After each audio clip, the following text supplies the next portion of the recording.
देखो, जब हम बात करते हैं बौद्ध की शिक्षा, तो आपको पता है कि महात्मा बुद्ध जो थे वह अपने कम उम्र में ही, अर्थात वो 18 से 20 साल की एज में ही वो घर छोड़ के चले जाते हैं।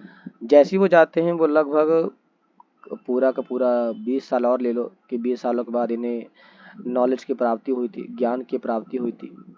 अब जरा जब उन्हें ज्ञान की प्राप्ति होगी, जब उन्हें ज्ञान की प्राप्ति होगी तो ज्ञान की प्राप्ति के बाद वो लोगों को उस चीज़ों के बारे में बताते हैं जिससे लोग अपने जीवन के दुखों को, सुखों को हटा सके और मोक्ष की प्राप्ति कर सके।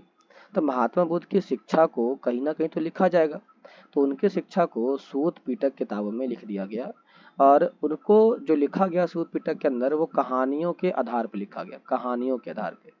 क्योंकि महात्मा बुद्ध तो मर चुके थे, अब उनके ज्ञान को, उनके दिए गए शिक्षा को हमें लिखना है। तो जो जो लोगों ने कहा, लोगों के दिए गए विचारधाराएं, अवधारणाएं, उनके दिए गए कहावतें, कहानियां, उनसे लोगों ने प्रेरणा ली और उन्हीं के आधार पर उन्होंने एक नई किताब को लिखा जिसे सूत पीटक का नाम दिया गया। लेकिन कुछ कहानियों में अलौकिक शक्तियों का भी वर्णन बताया गया, मतलब महात्मा बुद्ध के अंदर कुछ अलौकिक मतलब दैवीय शक्ति थी, ऐसा कुछ लोगों के द्वारा भी कहा गया है। तो बुद्ध ने लोगों को विवेक और तर्क के आधार पर, बुद्ध ने कहा कि लोगों को विवेक और तर्क के आधार पर समझने का प्रयास किया कि लोग जो भी चीज़ समझना चाहते हैं, जानना चाहते हैं, वो अपने तर्क के आधार पर करें, अपने विवेक के आधार पर करें, अर्थात लॉजिक और रीजन के बेसिस पे होना चाहिए। इसी में कहते हैं कि बौद्ध दर्शन के अनुसार विश्व जो है वो लगातार बदल रहा है। बौद्ध दर्शन के अनुसार विश्व जो है वो लगातार बदल रहा है। इस विश्व में, इस संसार में आत्म विहीन, क्योंकि इसमें आत्मा है ही नहीं, क्योंकि यह यहाँ पर कुछ भी परमानेंट नहीं है, या यहाँ पर कुछ भी स्टेबल नहीं है, फिक्स नहीं है, ये हमेशा बदलता रहता है। क्या आपको पता है कि कल हमारे आसपास बाढ़ आ जाए? क्या आपको पता है कि अभी जहाँ पर हम बैठे हैं यहाँ पे भूकंप आ जाए? आपको कुछ भी नहीं पता है। क्या पता है आपको, जो व्यक्ति आज आपको दिखा रहे हैं या देख रहे हैं, वो कुछ क्षण के बाद मर जाए?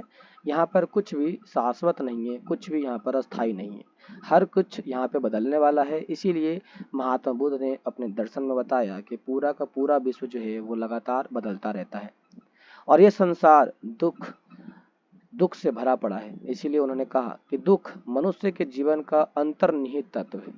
मतलब जो दुख होता है वो मनुष्य के अंदर ही होता है, बाहर नहीं होता है, क्योंकि हम ही तो उसे क्रिएट करते हैं। यदि हम उसे क्रिएट नहीं करते तो ये जो दुख है, ये जो सुख है, ये एक्चुअल में समाज के लोगों को पता कैसे चलेगा कि ये दुख है, ये सुख है? मतलब ये हुआ कि इसे क्रिएट करने का जो काम होता है वो हम करते हैं, ना कि कोई और करता है। यदि हमारे अंदर ही दुख है तो हम ही अपने दुखों से मुक्ति भी पा सकते हैं।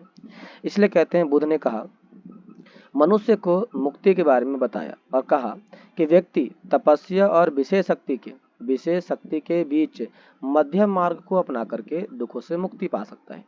मतलब यदि चाहता है कोई व्यक्ति मुक्ति पाना, तो मुक्ति पाने के लिए उसे तपस्या करनी पड़ेगी और किसी विशेष शक्ति के बीच का मार्ग अपनाना पड़ेगा। आपको ज़्यादा बहस झंझट, तबेले, फलना ठिकाना चिकना के बारे में आपको नहीं पढ़ना पड़ेगा। आप चुपचाप इन चीज़ों का ध्यान करें, तपस्या करें, आप ध्यान लगाएं, इसके माध्यम से आप आसानी से इस संसार के जो दुख है उससे आप मुक्ति पा सकते हैं, ऐसा उन्होंने अपनी किताबों में बताया।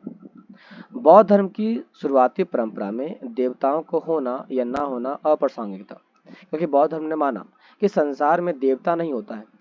यदि देवता होता तो वो संसार को जब चाहता, जैसे चाहता वैसे बदल सकता था, ये रोक सकता था, या उसमें कुछ ना कुछ चेंजेस कर सकता था, लेकिन ऐसा कुछ भी नहीं हुआ।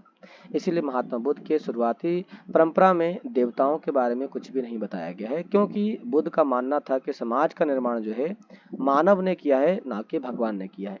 इसीलिए महात्मा बुद्ध जो थे, जो बौद्ध धर्म थे, वो भगवान को माना नहीं करते थे। इसमें कहता है, गौतम बुद्ध अर्थात महात्मा बुद्ध ने व्यक्तिगत प्रयास से सामाजिक परिस्थिति को बदला जा सकता है। उन्होंने कहा, यदि हम चाहते हैं कि समाज को बदलना, तो समाज को बदलने के लिए हम व्यक्तिगत प्रयास कर सकते हैं। मतलब हम खुद बैठें और हम खुद तपस्या करें, तभी हम इस संसार के दुखों से पार पा सकते हैं, अन्यथा हम पार नहीं पा सकते। उन्होंने कहा, बुद्ध ने कहा कि बुद्ध ने जन्म और मृत्यु के चक्र से मुक्ति, आत्मज्ञान, निर्वाण के लिए व्यक्ति केंद्रित हस्तक्षेप और सम्यक क्रम की कल्पना की है। मतलब यदि कोई व्यक्ति चाहता है कि वो सही में एक्चुअल में और हकीकत में मोक्ष की प्राप्ति करना चाहता है तो उसे मोक्ष की प्राप्ति करने के लिए सम्यक सम्यक ज्ञान का पालन करना पड़ेगा, अर्थात इंडिविजुअल सेंट्रेड इंटरवेंशन की बात उसने कही। तभी जाकर के कोई भी व्यक्ति अपने जीवन के दुखों से मुक्ति पा सकता है, अर्थात वो उससे बाहर निकल सकता है। बुद्ध के अनुसार निर्वाण का अर्थ होता है और इच्छा का खत्म होना, निर्वाण का अर्थ अहम, अहम का मतलब होता है घमंड या इच्छा का खत्म हो जाना, जिससे गृह त्याग करने वालों को दुख और चक्र का अंत हो सकता है। आप जरा सोचो, महात्मा बुद्ध ने अपने बचपन में ही अपने घरों को त्याग दिया, अपने बच्चों को त्याग दिया, इसके साथ साथ संसार के दुख को त्याग दिया। तो उन्होंने कुछ चीजों के लिए अर्थात निर्वाण की प्राप्ति करने के लिए अपनी इच्छाओं को खत्म कर दिया, गृह त्याग करके। क्योंकि घर जो होता है वो सही कई सारे दुखों का गढ़ होता है, केंद्र होता है। तो उन्होंने घर को ही त्याग दिया। इस घर को त्याग देने के बाद वह व्यक्ति निर्वाण की प्राप्ति में खोज में कई महीनों सालों तक अध्ययन करते रहे, जिसके बाद उन्हें निर्वाण की प्राप्ति हुई। तो महात्मा बुद्ध ने जो निर्वाण की प्राप्ति की वह इंडिविजुअल किया था, इंडिविजुअल। इसीलिए महात्मा बुद्ध कहते हैं कि निर्वाण मोक्ष इंडिविजुअल मिलता है, ना कि सामूहिक तौर से मिलता है। बुद्ध ने अपने शिष्यों को निर्वाण की प्राप्ति का अंतिम मंत्र बताया, अंतिम तौर से कहा कि यदि किसी व्यक्ति को सही में हकीकत में निर्वाण प्राप्त करना है तो क्या करना पड़ेगा। उन्होंने कहा कि तुम सब अपने लिए खुद ही ज्योति बनो, क्योंकि तुम खुद ही अपनी मुक्ति का रास्ता ढूंढ सकते हो। ज्योति, इसका ऐसा इसलिए कहा क्योंकि जब तक तुम्हारे मन में निर्वाण की प्राप्ति की जिज्ञासा नहीं जगेगी तब तक आप किसी भी प्रकार से निर्वाण को प्राप्त नहीं कर पाओगे, उसे कभी भी नहीं अपना पाओगे। इसीलिए उन्होंने खुद अपने अंदर, अपने जीवन के अंदर ज्योति अर्थात आग जलाने की बात कही निर्वाण को प्राप्त करने के लिए। कोई डाउट है यहाँ तक आप लोग को समझ में आया क्लास?